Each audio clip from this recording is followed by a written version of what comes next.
Hello and welcome to the Demo Gaming YouTube channel. I'm the Earth God and today we'll be talking about the strongest jungle champions for low elo in my opinion. So before the video gets started, please make sure to subscribe and click the bell next to it to get notified when we do upload videos. I'm going to try to upload a video every other day. I'm also going to start a series where I climb from bronze in like a week or two when I'm done building my new recording office. The champions I'll be talking about are just good jungle champions that you can really abuse in low elo because people don't know how to play against it.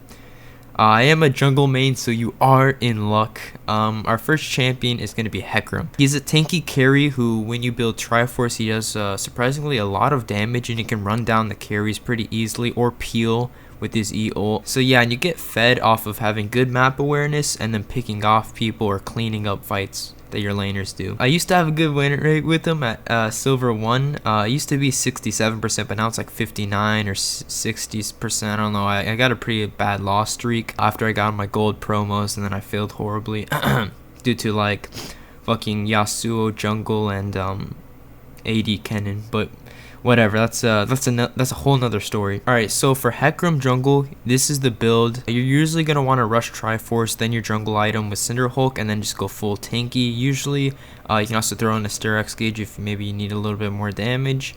And you do a lot of damage with the Triforce.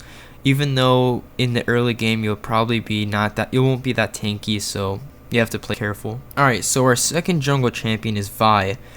So currently I have a good win rate with her, but I just bought her, so I don't have that many games too much on her in ranked. So here are the masteries and runes you'll take on her. There's two different builds for her. You can either go warrior, stalker, blade. If you get behind, you can get the red smite for the better skirmishing power or fighting power, whatever. But if you're the only tank on your team, you might have to go Cinderhulk, just because in low elo they don't like, no one likes to go tank. No one likes to go tanky. It's kind of annoying. So this champion is super effective just because you have really hard CC, you have your ult, then you have your Q, and then you can have your Q animation flash, which is pretty cool. I should show maybe a demonstration right here, and it really surprises the fuck out of people. But when you do the Q flash animation cancel, make sure that the person you're doing on it doesn't have flash, because then you're just gonna waste flash for no reason. I always like to start W and then I like to max out E, just because you're not gonna land your Q every single time, and sometimes you just use it to get closer to the enemy or to bait their flash out. So in my opinion, if you're not that good at Vi, leveling up your Q is useless. The best thing to upgrade and max out is your E, because it gives you a lot of damage and it works well with your W passive. Every third auto, do your E, and you'll do bonus damage. Also, same thing for when you're clearing, third auto, do your E. Alright, so the last champion I'm going to be talking about is Warwick. He's super tanky now. It doesn't just instantly die when he ults in the enemy team, but you should not use your ult as an engage usually. You can use it to pick off, but not to engage in a full team, because it'll probably still just die instantly. So here's his masteries, runes, and build. The new Warwick is really fucking tanky and still does a lot of damage for some reason.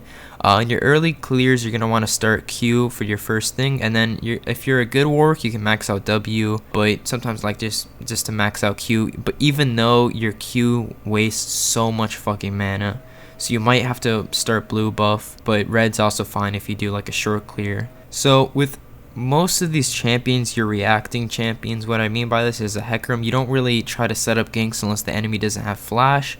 You just go and pick off the enemies and get fed like that.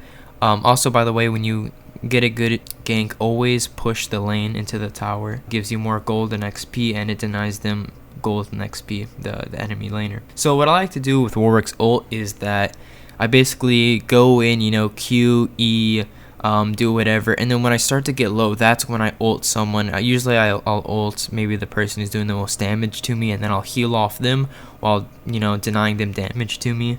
And then I'll give my team a chance to go in and fuck them up. So like I said, don't engage with your ult unless you see like an ADC or a mage way off position. Other than that, just engage your tanky, wait for a good engage, or if someone steps out, don't wait too long, because a lot of times in the lower elo they like to for some reason they like to just play ARAM in mid lane when they could be farming and getting ahead, and let the enemy play ARAM. Thank you guys for watching. That's pretty much all there is for this guide on the 3 strongest jungle champions in my opinion. Of course, there's other stronger junglers like Shaco, Ivern, not for a low elo, and see ya. Bye.